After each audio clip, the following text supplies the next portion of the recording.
Hi everyone, David Watson here for 5D Video Shooter. So I bought a crane jib a while back. It was a Pro-Am 8-foot. I used it for quite a few times. I feel like it's a good purchase. It has some severe limitations though. Having the ability to float the camera without having to use handheld stabilizers gives you great shots.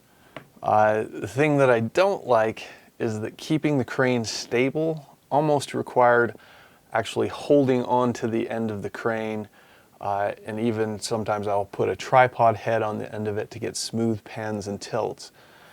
Problem with that is you're holding it essentially, even though it's on a stabilized surface. It's kind of silly to have an 8-foot crane because you can't go very high when you're holding it or very low and see what you're doing. I've considered getting the stabilizing wire extension kit for it, but honestly, it's not the up and down that's unstable. It doesn't rock up and down. It actually will rock back and forth. So cabling, I don't think would necessarily stabilize it unless it went around it. Also, once you're disconnected from the camera, even with the extended video screen on a cable, it's hard to really see what you're shooting and control the focus. That's the big thing, which really makes all the difference. So you can either close down the aperture and increase the depth of field, or don't, and then run the risk of losing your focus. The crane can make for very dynamic shots, which is why I bought it. Video's pretty boring when it's stuck in one place. I mean, that's why I got this slider. Watch any movie, watch any commercial. Even sitcoms are now doing moving shots. Tripod's nice, but it's not enough anymore. So you can go with a movie for moving shots, which stabilizes, handheld stabilizer, motorized. It's about 10K though. I have a lightweight handheld stabilizer. Let me grab that. And honestly, if I use it for more than a few minutes, my lower back starts to hurt. I know I'm a wimp. I thought about getting a stabilizing vest and arm, but honestly, it's the other limitations for going low, because you can't basically go past hitting that, and then going high, you can't go too high or you start to lose control as well. So I knew I needed to be able to control and have repeatable motion, and the only way that I knew how to do that was a slider, obviously. This is where I decided that if I was going to invest in a slider, I knew that I was going to want to go all the way. I wanted to be able to do time-lapse and moving time-lapse, and do live video movement as well, with pan and tilt. I also decided that I really wanted to control the pan and tilt in a stable and repeatable way, which means motorized. So I'm attempting to solve the remote focus problem with a new version of the V-Control USB device that allows you to control the focus away from the camera. Still waiting on that one, and once I get it all, I'm sure I'll do a review of it. But for now, I can do every type of movement except for those long rail dolly shots, but maybe someday. I looked at a lot of reviews, as I do with anything I'm going to invest in. Only found one review that really gave me the information that I was looking for in YouTube. It was fairly long, but it showed the setup. There's a couple of comparison videos on Konova versus Kessler versus Varavon versus Cinovate as well. I don't know about you, but unless somebody actually owns them, I don't really trust it. It seems more like paid product placements to me. Unless you live with a piece of equipment and use it a lot, you're not really going to know how it will work the week after you used it when it was new. Man, it's expensive. Sliders can be expensive. You can spend a fortune on a slider. I went with Konova because of the price and the features, both. The K7 is the highest end that Konova makes. It isn't even listed on the website as a standalone slider, which is kind of weird. But if you pick a package deal, the K7 is an option. It's heavier and the build is even more solid than the K3 or the K5. So it's a little heavier, but I'm going to sacrifice weight for stability. I gotta say, it's a great slider. I went with the full package, almost. I didn't get the jib that you can actually make the slider part of the crane, because I already have a crane. So I got the slider, the motorized kit, the slider pan tilt controller, which you need, the motorized pan tilt head.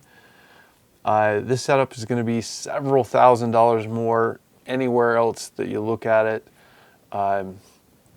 If you get separate components and pay for quality, it's going to be expensive. I got the 127 centimeter one, which is the largest that they make for the K7. I got the larger one, because I measured my vehicle to make sure it would fit in the trunk as well as in the back seat of the car, and honestly, it fit just right. Any longer and it wouldn't have fit, so I knew I had to stick within that boundary. Setup with Konova was pretty easy, although there are lots and lots of connections and plugs and cables. As you can see, I got the motor mount kit, or actually they forgot to put the motor mount kit in the package with everything. So everything worked, except for I didn't have that. Thanks to the Konova customer service, though, they overnighted me the motor mount kit for free. Thank you, kudos. Probably the only trouble that I had setting it up was trying to figure out how to mount the sensors that stop at the end of the slider, which came free with the kit. I don't know why it had me stumped as far as how to hook them on, but for a minute or two I was confused. But once I got a close-up picture from somebody off the internet, I could see how they were, I was just being an idiot. Okay. So the rubber feet on the ends that you attach are perfect. They're adjustable in height, and they can adjust both up and down and out. The connection points on those are aluminum, so you can pretty much get it level on any surface that you can imagine. Rocks and things don't get in the way too bad. The mounting points are awesome. It has tons of things for mounting tripods and light stands and different size thread holes for any type of mount. There's a bubble level, which is very needed, obviously, and a compass. I guess this is in case you carry it so far out into the woods and you lose your way. Nah, silly. The slider is smooth as silk. When you put the Manfrotto head, the 504 HD head on it, it's pure heaven to move it around and manually pan and tilt. Comes with 2 oiled cleaning slides for making sure you get any of the dust and dirt off the rails before and after any shoot. Very handy. The mounting points for accessories are very good, mostly. It has mounting threads on either side of the top of the slider. This can get in the way as far as with the pan tilt head going too far and running into what you've screwed in. It would have been nicer if they kind of came out the side, I think, but that would have been hard. But that way you wouldn't have to worry about running into whatever you mount. It's not too bad though. The big thing to know about this is that having the pan tilt and rotate with the head can go too far and break your camera or lens. This can be very, very bad. I'm so scared of it, I even thought about trying to engineer a sensor to stop it, stop the motors if I ever screw up and have it go too far. But for now, I just have to double check and triple check the settings, and I place the sensors in a ways to make sure that if it goes too far to the side, that it shuts off. After playing with the standard motor, the 124.6, I ordered the fast motor. They aren't kidding. The fastest motor is really fast. More on that later. Slow motion is really for time lapse, so I don't know why you would need a slower motor than the 1.246, which is selected by default. That's the one they recommend. You can control the amount of shots and have it move 1 millimeter at a time. You can slow down the motors to 1% from 100%. So I'm not sure why you would need a slower motor necessarily. Faster really was just to get faster video moves. You can adjust the motor to slow down for live shots as well, so if you need to even go slower, you can do that. Let me show you how to set it up and point out the things that might get you stuck. The K7 is a professional slider. It really is. Quality work, quality materials, very sturdy. The side with the rubber feet attaches, they're aluminum. Not sure why you would adjust the tension of the slider, especially with a motor obviously, but they give you a special tool to be able to adjust the tension of the bearings so that it will slowly stop, but it depends on how much weight you're actually putting on it. So if you're adjusting things or even adjusting lenses, I'm not sure I would feel comfortable because you kind of have to take some things and adjust some things and use this special tool. That would be a hassle to do out in the field. It's very awesome when you put the 504 HD Manfrotto head on it, but not when it's slanted, because you're going to have to carry the weight of the camera and it have to be supported by you. I guess you could try and do two things at once and motorize the slide and control the head manually. Or you could try to use the crank and do it slower. Some people have added a crank. When you do the crank, put a weight on it and actually make it slow down. So I bought the Sony battery pack. It comes with, it needs 2 batteries. The batteries do pretty well. I've done some 4-hour time lapses and it only used up about half the batteries. It takes multiple trips to carry everything, so don't expect to be hiking long distances, especially by yourself, unless you have multiple people there to help you carry all the gear in. I got the carrying case so that it would be protected and padded, unfortunately, and I was hoping that you wouldn't have to take the feet off and take everything off.